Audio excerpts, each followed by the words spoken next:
The terror alert in the UK has been raised to severe after another fatal terrorist attack, this time in Liverpool.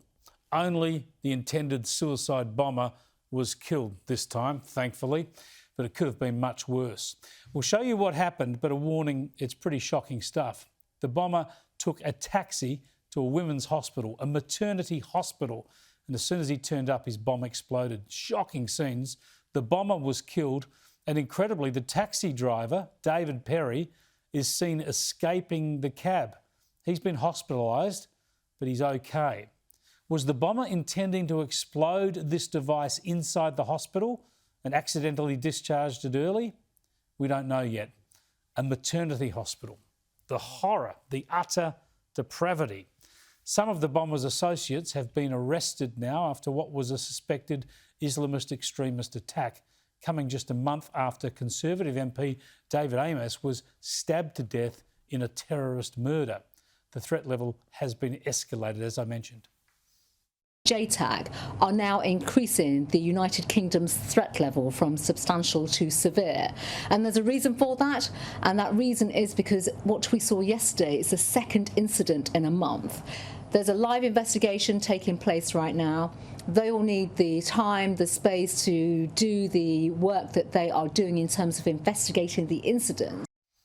Yeah, the Islamist terrorism threat remains. It's not gone away, and vigilance is required around the world, of course. But still, many in the media avoid using the I word and look for other ways to explain these horrors. The suspected Liverpool bomber had been living in the UK for a while. Imad al-Swiman was understood to have had mental health issues. Yeah, we hear that one just about every time. Look, if Islamist extremist terrorism is so difficult a concept to grasp for these journalists, they could just take their cue from the police, who call it a terror attack and made arrests under counter-terrorism laws. I'm joined now by Peter Jennings, the Executive Director of the Australian Strategic Policy Institute. Peter, this was a shocking attack. Obviously could have been a lot worse. Thank God the bomber just killed himself and no one else. But it does underscore the threat of Islamist extremism being real around the globe still. Yes, Chris, good evening. It's a threat that hasn't gone away. And I think with what we have seen in Afghanistan, it's a threat which in fact may well grow in coming months and years. So I'm not surprised that the British have lifted their terror levels.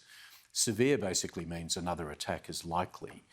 And I think partly that might have been a calculation that this person may have been in a network. He's made a bomb, so clearly there is some degree of sophistication to his activities. And until they can determine whether or not he's a person acting substantially by himself or part of a group, I think it's smart to have lifted the terror warning in the way that the British have. And the message for all of us is we might have forgotten this a little bit because of all of the other events taking place around the world, but the threat of Islamist extremism has not gone. And I think is perhaps indeed on the rise. And we know that they'll attack us where we're most vulnerable, a maternity hospital, and when we're coming out of pandemic and travelling around the world again. No doubt our own authorities would be watching this very closely. They've been talking a bit lately about other threats, right-wing extremists and the like, and so they should. But presumably we're still very, very focused on this Islamist extremist threat. Yes, I think from a counter-terrorism perspective, that is still the big issue. I do see a lot of talk about right-wing extremism, and that needs to be monitored and evaluated. But I don't think it presents anywhere near the threat that Islamist extremism does to many, many countries, particularly in the Islamic Crescent. We've seen Afghanistan, a democracy, fall to essentially an extremist group. And the problem, I think, extends into North Africa, into parts of Southeast Asia, and still throughout Europe. So it is by far the most pressing counter-terrorism problem that our intelligence agencies are facing at the moment. Now, Peter, on other issues, the virtual summit today with Xi Jinping and Joe Biden, we saw some of that play out publicly, the opening sprays, welcoming words, platitudes, if you like. Have you had any chance to get any sort of a readout about what might have happened behind the scenes in that summit? Not particularly, Chris. I think that both sides had been setting expectations low, that it was unlikely to lead to new agreements. And indeed, I hope it doesn't, because what we've just seen in Glasgow has been, I think, John Kerry falling for an old Chinese Communist Party trick, which is to promise the world but end up delivering nothing.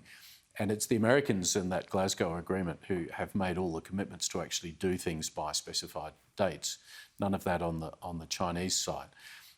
So with Xi Jinping, you know, Biden's appeal to the Chinese to operate within some safe guide rails for how the two countries should be able to operate together, that's a sensible thing for Biden to ask for.